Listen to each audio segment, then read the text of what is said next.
ఎంత బాగా కవర్ చేసుకుంటూ వస్తున్నారంటే రేవంత్ రెడ్డి గారిని చాలా ఆశ్చర్యంగా ఉంది. ఇట్లా కూడా చేయొచ్చా అని. అంటే ఇంత పెద్ద కేసులో ఇంత పెద్ద మ్యాటర్ వస్తే, ఒక ముఖ్యమంత్రి పేరు వస్తే, ఇదే కేసీఆర్ గారి పేరుంటే రాకపోదురా? ఇదే కేసీఆర్ గారి పేరుంటే కోతికి కొబ్బరి చిప్ప దొరికినట్టు కొంతమంది సంబరాలు చేసుకుంటూ పేపర్ల నిండా తాటికాయంత అక్షరాలతో రాసేటోళ్ళు ఇలా రేవంత్ రెడ్డి గారికి కవరింగ్ ఇచ్చేందుకు చాలా కష్టపడి కాపాడుతున్నారు. వారందరికీ నేను చేసే విజ్ఞప్తి ఒకటే, మీరు ఎన్ని చేసినా, ఎంత గింజుకున్నా, ఈ మీడియా సంస్థలు ఎంత తాపత్రయపడ్డా, ఆయన మీకు ఎంత అడ్వర్టైజ్మెంట్లు ఇచ్చినా, ఎన్ని రకాలుగా మిమ్మల్ని ఫోన్ చేసి బెదిరించినా ప్రజలకు విషయం అర్థమైపోయింది.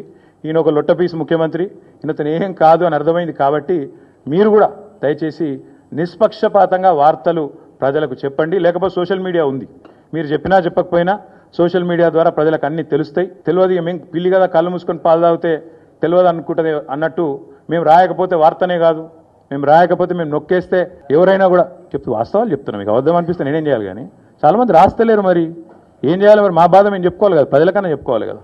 కాబట్టి మీరు అట్లా అనుకొని మీ భ్రమల్లో ఉన్నంత మాత్రాన మీరు చేయగలిగేది ఏం లేదని కూడా చెప్తూ సహకరించే మిత్రులకు థ్యాంక్ యూ.